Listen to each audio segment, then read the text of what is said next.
आदाब नाजरीन, सियासत टीवी के बेहद ख़ास प्रोग्राम हैदराबादी सितारे में आप सभी का खैर मकदम करता हूँ। दोस्तों, आज बड़ी खुशी की बात, बहुत ही मसरत की बात है कि आज हमने बॉलीवुड के उस नामवर गुलकार से गुरु आपके बीच करवाने का फ़ैसला किया है। वो है बॉलीवुड के बहुत ही मशहूर प्लेबैक सिंगर जावेद अली साहब, जो आज हमारे साथ मौजूद हैं। जावेद अली साहब, बहुत बहुत खैर मकदम किया जाता है। सबसे पहले तो ये जो सफ़र है, आप उसको किस तरह देखते हैं, क्योंकि आपने जो शुरुआत की थी वो किस तरह, हमें बताइए। बहुत लंबा सफ़र है और अगर पूरी कहानी बताने बैठे तो बहुत वक्त चाहिए उसके लिए, बट मैं थोड़ा सा मुख्तसर तरीक़े से इसको बयान करूँगा। मैं एक्चुअली दिल्ली से हूँ, म्यूज़िकल परिवार से हूँ, और जहाँ तक फ़िल्मों में गायकी की, फ़िल्मों में गाने की बात है, तो हमारे परिवार में किसी को भी किसी का कोई कनेक्शन नहीं है कि फ़िल्म इंडस्ट्री से कुछ एक ताल्लुकात होते हैं, ऐसा कुछ नहीं था। ये इत्तेफाक की बात है। पहले हमारे घर में थोड़ा सा क्लासिकल का, कव्वाली का और इस तरह का माहौल घर में था। तो ज़ाहिर सी बात है, जिस माहौल में आप बड़े हो रहे होते हैं तो ना उसी माहौल में आप जाना चाहते हैं।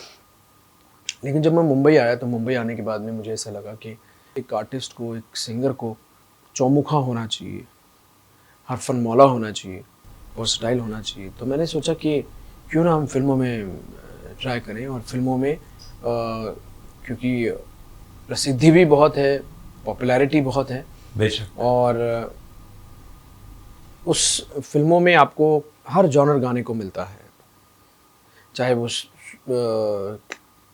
रोमांटिक हो, क्लासिकल हो, सूफ़ी हो, या भजन हो, या कुछ भी क्लासिकल हो।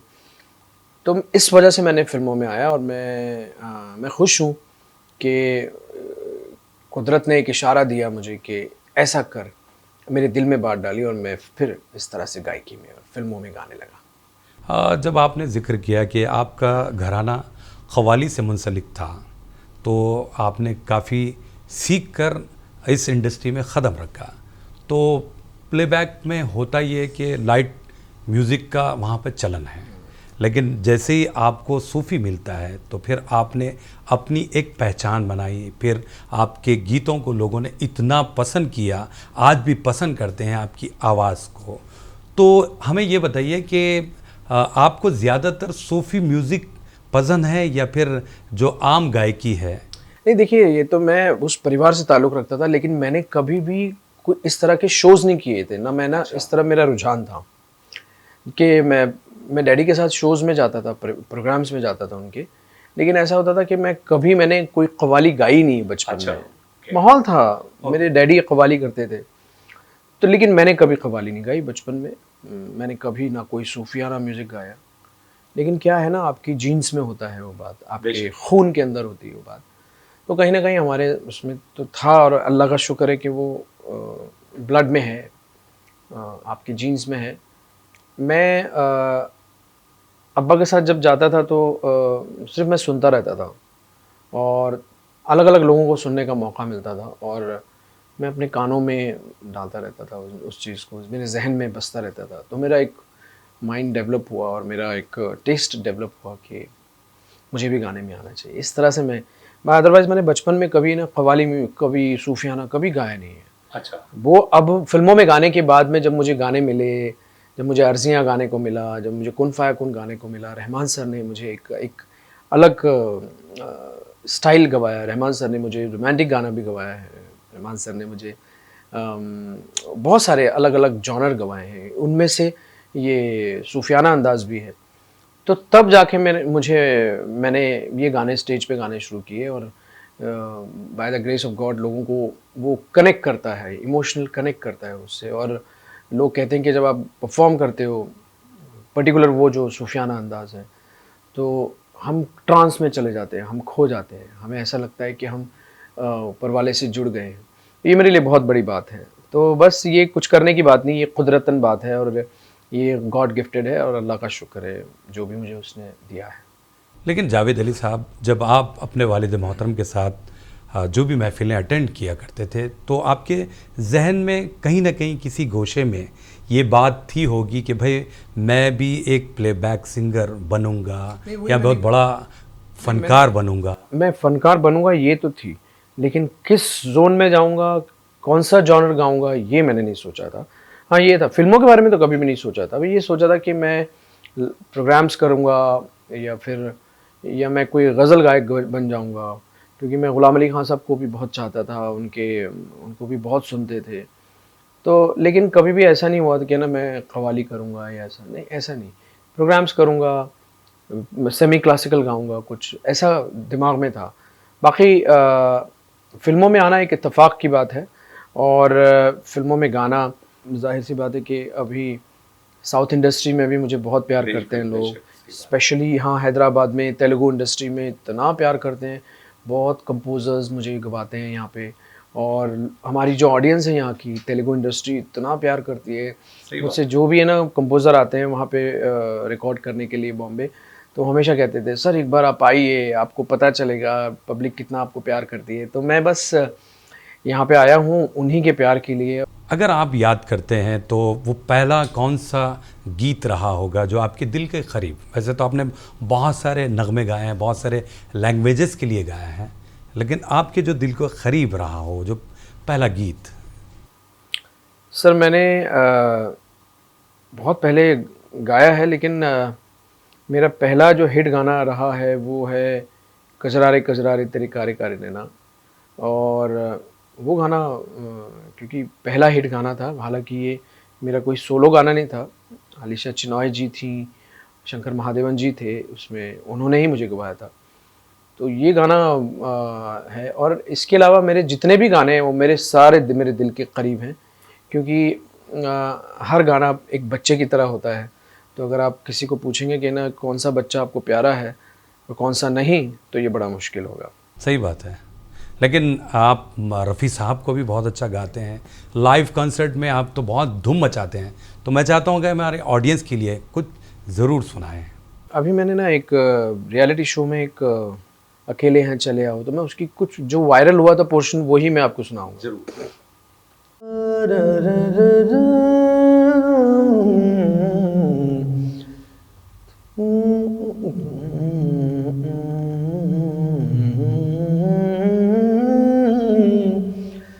तुम्हें हम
बहुत ज़बरदस्त।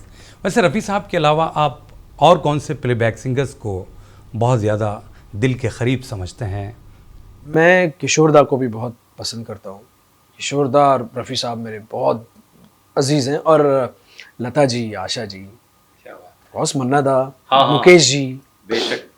और उनके गाने सुन सुनकर तो आप आगे बढ़े हैं। जब प्लेबैक सिंगिंग करने का जो ढंग है, जो तरीका है, जो एक्सप्रेशंस हैं, जो वॉइस है या अप्रोच है या थ्रो है, वो सब वहीं उन लोगों से हमें सुन सुन के सीखा है। और म्यूज़िक एक ऐसा काम है कि जो कभी भी ख़त्म नहीं होता। ज़िंदगी ख़त्म हो जाती है और ये कभी भी ख़त्म नहीं होगा, और जब तक दुनिया कायम रहेगी ऐसे ही लोग आते रहेंगे और ऐसे ही म्यूज़िक का सिलसिला चलता रहेगा। लेकिन एक बात है जावेद अली साहब, इन दिनों सोशल मीडिया का दौर है। ऐसे दौर में अपने आप को मनवाना, फिर एक लेवल पे जाकर ठहरना बड़ा चैलेंज बन गया है, क्योंकि हर आए दिन रियलिटी शोज़ हो रहे हैं, बहुत सारे सिंगर्स आ रहे हैं। ऐसे में अगर एक सिंगर को किस तरीके से अपने आप को वो लेवल पर रखना हो तो क्या करना पड़ेगा? प्रैक्टिस, रियाज और फोकस। अगर ये 3 चीज़ें कोई भी आर्टिस्ट अपनी ज़िंदगी में लेकर चलेगा तो मैं समझता हूँ कि वो हमेशा से आगे ही बढ़ेगा, वो कभी रुकेगा नहीं। एंड जस्ट ईमानदारी अपने काम से, बस। नहीं, पहले दौर ये होता था कि भाई रफ़ी साहब लगातार रफ़ी मैंने साहब ना के अंदर में मैं रहते अभी थे। कुछ लोगों को यहाँ पे अभी मिलते हैं तो ऐसा हर इंसान का अपना नज़रिया होता है कि अरे यहाँ पे थोड़ा वो सीधापन नहीं चलता, ईमानदारी नहीं चलती। तो मैंने तो कभी कभी किसी से कपट किया नहीं है। आज तक जो भी किया है वो ना अल्लाह ने जैसा दिया है वैसा उसको एक्सेप्ट किया। तो मेरी ज़िंदगी में कहाँ कमी है बताइए। तो मैं तो ये नहीं, आपका नाम तो काफ़ी शोहरत की बुलंदियों पर है। नहीं मैं एक बात बोल रहा हूँ। मैं कई लोगों को ऐसा लगता है कि नहीं सर थोड़ी चालाकी चालाकी करने से कुछ नहीं होता सर, अपना काम अच्छे से करो, वो सबसे इम्पोर्टेंट है। सही बात है। नहीं, जब भी जाते हैं आप, बहुत सारे गाने तो आप रोज़मर्रा कहीं ना कहीं रिकॉर्डिंग होती है, कहीं कहीं लाइव शो भी होते हैं, तो तब आपके जहन में ये चीज़ होनी चाहिए कि भाई ईमानदारी के साथ आप काम करें। अपने काम में ऑनेस्टी होनी चाहिए, दैट्स वेरी इंपॉर्टेंट। वो उसी को तो फोकस कहते हैं। अगर उसमें आप कहीं ढीले पड़ गए तो फिर आपका फिर अल्लाह ही मालिक है। नहीं, लेकिन एक बात है जावेद साहब, देखिए सोशल मीडिया इतना स्ट्रांग बन गया है कि भाई हर चीज़। इसका मैंने जवाब अभी यही मेरी तरफ से तो माकूल जवाब यही है कि सिंगर्स आते जाते रहते हैं, आते रहते हैं, लेकिन फिर कितना टैलेंटेड है कौन और कितना किसकी किस्मत में खुदा ने लिखा है उसको तो मिल के ही रहेगा। कोई किसी को रोक नहीं सका है और ना कभी रोक पाएगा। और बस जो भी इंसान चल रहा है वो अपने अपने प्रैक्टिस और रियाज को बदस्तूर रखे, बरकरार रखे, तो वो जमा रहेगा। भाई जब आप रेगुलर बिज़ी होते हैं, अल्हम्दुलिल्लाह आए दिन शोज़ भी होते हैं, फिर रिकॉर्डिंग भी होती है, तो ऐसे में आप प्रैक्टिस के लिए कितना वक्त निकाल पाते हैं? कॉन्सर्ट में जाने से पहले थोड़ा सा वार्म अप ज़रूर करता हूँ। वॉइस को थका के नहीं जाता, लेकिन हल्का सा वार्म अप करता हूँ। तो मैं ये भी रियाज है, प्रैक्टिस है। वार्म अप यानी मतलब रियाज, लाइट रियाज, जस्ट कि आपका गला थोड़ा सा आम लैंग्वेज में उसको गर्म हो जाएगा ना, गर्म। तो उस तरह का मैं करता हूँ। और इसके अलावा अगर मैं घर पे हूँ और घर पे ना जैसे कुछ दिन किसी दिन रिकॉर्डिंग नहीं है तो मैं रियाज़ करता हूँ। मैं सुबह उठ के और तानपुरे पे रियाज़ करता हूँ। और मेरा बस कभी कभी ऐसा भी होता है कि इतना busy schedule back to back है ना, हमको ट्रैवल करना पड़ता है, तो मैं उसमें स्किप भी हो जाता है। But at the end of day आप स्टेज पे परफॉर्म भी कर रहे हो, वो साथ साथ में वो भी एवरी डे आप गले को यूज़ कर रहे हो, तो वो भी रियाज ही है। लेकिन रियाज तो रियाज ही होता है। सही बात है। नहीं, लेकिन एक चीज़ है कि भाई आर्टिस्ट इतना जब बिज़ी होता है तो फ़न की बारीकियां तो खैर आपने सीख कर इंडस्ट्री में दाखिला लिया। सर अभी भी सीख ही रहे हैं। सीखा नहीं है अभी भी। ये काम मैंने कहा ना आपको, कभी ख़त्म नहीं होता। एवरी डे आप नया नया कुछ सीखते हो। इतने नए नए सिंगर्स आते हैं, आप सबको सुनते हैं, सबकी अपनी एक अपनी खुशबू है, अपनी एक पहचान है। तो मैं सबको सुनता रहता हूँ, जितने नए नए सिंगर्स आते हैं सबको सुनता हूँ। और मैं सोचता हूँ कि किसी की जो भी अच्छाई है, जो भी उसका प्लस पॉइंट है, अगर आप उससे इंस्पायर होते हो तो मुझे लगता है वो हर आर्टिस्ट होता है और होना चाहिए। तो मैं सबको सुन के कोशिश ये करता हूँ कि उसका जो प्लस पॉइंट है वो मेरे काम में कैसे आ जाए। या मुझे सुन के भी हो सकता है कोई ये सोचता हो कि ये बंदे की ये बात मेरे अंदर आए। तो ये जो म्यूज़िक में जो आदान प्रदान होता है ना, ये बहुत ज़रूरी है।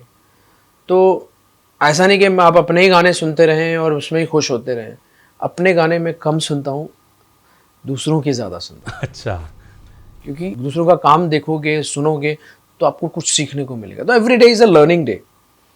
तो बस मैंने तो अपना यही उसूल बना के रखा है और बस बाकी तो ऊपर वाला है। लेकिन जब आप इतना अच्छा परफॉर्म करते हैं, इतने लोग तारीफ़ करते हैं आपके गाए हुए नगमे, जब स्टेज पर आपको कितनी खुशी महसूस होती है? क्योंकि आप तो काफ़ी दिनों से मेहनत कर रहे हैं और अल्लाह ताला ने आपको ये मुक़ाम अता किया है। अल्लाह का बड़ा शुक्र है कि ना मुझे बहुत खुशी होती है, और हर कॉन्सर्ट एक नया दिन होता है, हर रिकॉर्डिंग हर दिन एक नया दिन आता है। म्यूज़िक में कभी ऐसा नहीं होता है कि आपने एक बार प्रूव कर लिया तो बस आपने बाजी मार ली और आप चलते रहें। एवरी डे आपको प्रूव करना पड़ता है, every day is a new day. तो मैं बस एवरी डे जब भी स्टेज पर जाता हूँ तो बस उसका नाम लेके जाता हूँ, और जो भी कराता है वही कराता है। स्टेज पे अपना परफॉर्मेंस देने के बाद मैं बस उसका शुक्र अदा करता हूँ कि उसने बहुत अच्छे से मुझे सुर में गवाया। और बस अपनी अम्मी को मैं याद करता हूँ, उनको फ़ोन ज़रूर करता हूँ जब भी मैं स्टेज पे जाता हूँ, तो उनसे दुआएं लेता हूँ मैं फ़ोन पे, तो वो पढ़ती हैं कुछ और फिर मैं स्टेज पे जाता हूँ। हमने जो देखा है कि आपके हर गीतों में उर्दू की महक ज़्यादा होती है, तो उर्दू के मुतालिक आपका क्या कहना है? क्योंकि अक्सर हम जो सुनते हैं कि भाई उर्दू ख़त्म होती जा रही है। उर्दू कभी ख़त्म नहीं हो सकती है, क्योंकि उर्दू एक ऐसा पिरोया हुआ क्योंकि हिंदी लैंग्वेज के साथ में इतना पिरोए हुए अल्फाज हैं जो आम तौर पे हम ज़िंदगी में यूज़ करते हैं, लेकिन हमें पता नहीं ये वो उर्दू वर्ड है। तो उर्दू कभी ख़त्म नहीं हो सकती, और ख़ास तौर से वो लोग जो लोग उर्दू जानते हैं, जब उनको कोई ऐसे अल्फाज गाने के लिए आते हैं, जैसे मैं थोड़ी बहुत उर्दू जानता हूँ, मैं ये नहीं कहूँगा मैं बहुत जानता हूँ, लेकिन मैंने पढ़ी है, मैं कुरान पाक पढ़ा हूँ, और वो तो जाहिर सी बात है उर्दू तो मुझे आती ही है, मैंने पढ़ी है उर्दू। तो इस तरह के जो अल्फाज आते हैं तो मुझे अल्लाह का शुक्र है कोई दिक्कत नहीं आती। और इनफैक्ट कभी कभी ऐसा भी होता है कि मैं कोई वर्ड गा रहा हूँ और गैन का यूज़ नहीं, गाफ का यूज़ कर लेते हैं लोग, तो मैं तो गैन का ही यूज़ करता हूँ, जहाँ क्योंकि गम को गम तो बोलेंगे नहीं बोलेंगे, बिल्कुल बिल्कुल सही बात है। तो या फिर महसूस उर्दू वर्ड है, बिल्कुल स्पष्ट हिंदी वर्ड है ना। तो महसूस को कैसे महसूस करेंगे? या फिर है ना, मान लीजिए राजी, ये भी उर्दू वर्ड है ना, राजी राजी नहीं बोलेंगे जमानत नहीं बोलेंगे, जमानत बोलेंगे। तो मैं उसका बहुत ख्याल रखता हूँ कि उर्दू अगर वर्ड है तो उसका उच्चारण, उसका डिक्शन, उसका प्रोनाउंसिएशन करेक्ट हो, तभी लोगों को सुनने में भी मज़ा आता है ना। अब हम बात करेंगे पुष्पा वाले नगमे की, जो काफ़ी पॉपुलर हुआ, तेरी झलक शर्फी। तो ये जो गाना बना था फिर आपके सामने आया रिकॉर्डिंग के लिए, तो आपके किसी गोशे में, किसी जहन के किसी हिस्से में था कि भाई ये बहुत ज़्यादा सुपर डुपर होगा, रातों रात ये नगमा हिट हो जाएगा? सर कभी सोचा नहीं था मैंने। मैं पहले भी ये बात कहता हुआ आया हूँ कि मैं चेन्नई आ रहा था इलैया राजा सर का गाना गाने के लिए। म्यूज़िक स्कूल करके एक फ़िल्म आई उनकी, अच्छा, जो अभी रिलीज़ हुआ, उसमें मैंने गाने गाए, 2 गाने गाए मैंने, नहीं 2 गाने, हाँ 2 गाने गाए मैंने उस फिल्म में। तो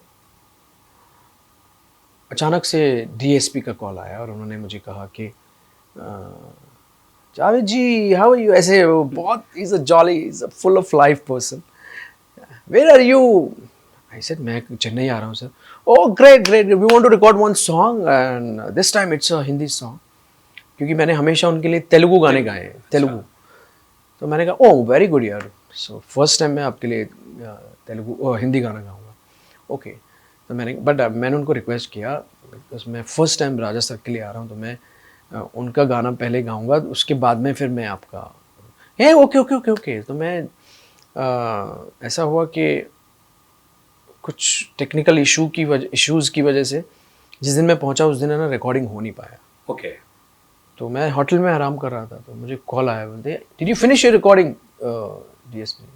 मैंने कहा नहीं अभी तक तो किया नहीं। तो कहने लगे okay okay, can you come to the studio in the mean time, अगर आपको ना राजा सर का कॉल आ जाएगा तो देन यू कैन, आप मेरा गाना भी छोड़ के जा सकते हो, उनका फिनिश करके फिर बाद में फिनिश करो। देन ओके ठीक है ठीक है। फिर मैं उनके स्टूडियो में गया और फिर वो गाना हमने रिकॉर्ड किया, और गाना रिकॉर्ड करने के बाद में हमने ये सोचा ही नहीं था कि, बट मुझे बहुत अच्छा उसका ग्रूव जो था ना, जो उसका जो ग्रूव है, जो उसका एक लचक है गाने की, वो मुझे बहुत पसंद आया था। तो मैंने घर पे आके भी ये बात कही थी, मैंने कहा यार वो गाना बड़ा ज़बरदस्त है, वो कमाल गाया है, कुछ होगा उस गाने का। लेकिन इतना बड़ा हिट होगा ये नहीं सोचा था कि पूरी दुनिया में नंबर 1 होगा वो गाना, ग्लोबली नंबर 1 वो गाना हुआ। और ऐसे तो मेरे सारे गानों को लोगों ने बहुत प्यार किया, लेकिन इस गाने को कुछ अलग ही लेवल का प्यार मिला। और ऐसी दीवानगी 3-4 महीने जो दीवानगी मैंने देखी है कि हर रील्स में हर जगह कोई एनिमल नहीं छूटा, कोई जर्म वर्म नहीं छूटा, कोई एक्टर नहीं छूटा, कोई क्रिकेटर नहीं छूटा जिसने इस गाने पे रील ना बनाई हो। तो ऐसी दीवानगी मैंने पिछले कई सालों से देखी नहीं किसी गाने की। तो अल्लाह का शुक्र है कि ऐसा गाना मेरी ज़िंदगी में आया। और डीएसपी का बहुत बहुत शुक्रगुजार हूँ, इतना अच्छा गाना उन्होंने मुझे दिया। और एक और ख़ास बात थी, बिकॉज़ इस गाने के लिए 2-3 नाम और थे कि ना वो गाएंगे, 3 नामों में से डिसाइड करना था कि किसको गवाएं। तो डीएसपी ने कहा, जोर दिया, उन्होंने कहा कि नहीं ये गाना जावेद अली के लिए है। तो फिर ये गाना हुआ, इस तरह से रिकॉर्ड आपकी झोली में आ गया। बस देने वाली ज़ात तो बेशक अल्लाह है। की है। तो मैं चाहता हूँ झलक, तेरी झलक शर्फी। तेरी झलक शर्फी श्रीवल्ली नैना मदक बर्फी, तेरी झलक शर्फी श्रीवल्ली बातें करे दो हरफी। हाय हाय, क्या बात है, क्या बात है, क्या बात है। इस गाने के ज़रिए बच्चे हो, बड़े हो, बूढ़े हो, सभी लोग झूमते हैं। और इस स्टार्टिंग का जो है, उसके बाद देखिए आप फिल्म में भी वो चीज़ नहीं है, लेकिन आपकी जो सुर लगता है जब आवाज़ निकलती है तो उसका मज़ा ही कुछ है, वो उसका ऊपर वाले का बहुत बड़ा करम है। और बहरहाल आप हालिया दिनों उम्रा कर चुके हैं अल्हम्दुलिल्लाह, आपको बहुत बहुत जी अल्लाह का शुक्र है, मुझे अल्लाह ने ना ये एज़ाज़ बख्शा है। और अल्लाह का बड़ा शुक्रगुज़ार हूँ कि उसने मुझे अपने दरबार में आने का मौका दिया और अपनी हाज़िरी देने का मुझे मौका दिया। बस ये कबूल कर ले, और मैं बहुत खुशकिस्मत हूँ कि मैं वहाँ गया हूँ। इंशाअल्लाह अभी मैं उम्रा करके आया हूँ, अगर अल्लाह ने चाहा तो मैं हज भी करूँगा। बेशक अल्हम्दुलिल्लाह, हम तो यही दुआ करेंगे कि आप जल्द से जल्द हज की सादत हासिल करें। कौशिक जी का जो आपका जो संबंध है या रिश्ता है, उस बारे में बताइए, बहुत अच्छे ऑर्गेनाइज़र हैं। कौशिक जी के हमने एक कॉन्सर्ट किया दिल्ली में श्री फूड ऑडिटोरियम में, वो बहुत ज़बरदस्त हुआ, उसका बहुत अच्छा रिस्पांस मिला। तो म्यूज़िक को बहुत प्यार करने वाले बंदे हैं, और मुझे बहुत प्यार किया उन्होंने। और उन्होंने कहा कि ऐसे एक हैदराबाद में भी हम करेंगे। तो आज अल्लाह का शुक्र है कि वो दिन आ गया। और इंशाल्लाह देखें, it's gonna be a great evening इंशाल्लाह। सही। और कौशिक जी बहुत सूझबूझ वाले बंदे हैं, समझदार बंदे हैं, और म्यूज़िक को प्यार करते हैं, समझते हैं, आर्टिस्ट को प्यार करते हैं। तो ऐसे ऑर्गेनाइज़र के साथ में बहुत ही मज़ा आता है, जो बहुत पैशनेट होता है, म्यूज़िक को प्यार करता है। सो इसीलिए हम उनका सेकंड इवेंट यहाँ पे कर रहे हैं, और बस बहुत खुश हैं। आप हैदराबाद में ये इवेंट कर रहे हैं, और ये मोतियों का शहर है, मोहब्बतों का शहर है। और खैर अल्हम्दुलिल्लाह यहाँ की दावतें भी मशहूर हैं, यहाँ की तहज़ीब भी मशहूर है। तो हैदराबाद के मुतालिक आपकी क्या राय है? देखिए हैदराबाद एक बहुत ही एक तहज़ीब वाला शहर है। खाने पीने के मामले में भी हैदराबाद का जवाब नहीं है। यहाँ के लोग बहुत प्यार करते हैं, और मेरे लिए डबल प्यार इसलिए है क्योंकि तेलुगु इंडस्ट्री भी मुझे बहुत प्यार करती है। बेशक। ऑडियंस यहाँ की बहुत चाहती है मुझे। तो मेरे लिए तो बहुत ही खुशनसीबी की बात है कि मैं यहाँ पे आया हूँ, परफॉर्म कर रहा हूँ। हैदराबादी बिरयानी मुझे बड़ी पसंद है। अच्छा। और हैदराबादी खाना खाने का एक अपना लुत्फ़ है। उसमें बेहद लजीज़ खाना होता है यहाँ पे, और जाहिर सी बात है अभी भूख भी बहुत लगी है मुझे। तो और ज़्यादा मैं टेस्ट ले के बात कर रहा हूँ। तो हैदराबाद इज़ द बेस्ट। सही बात है।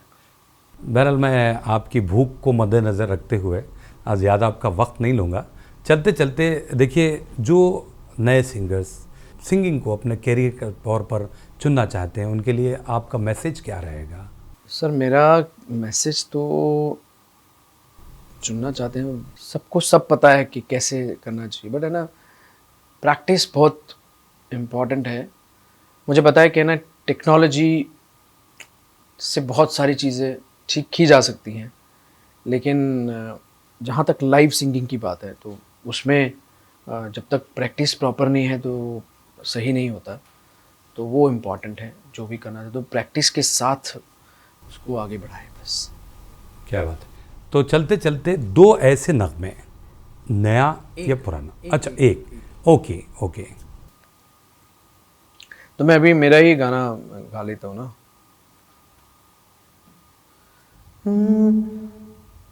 तू जो मिला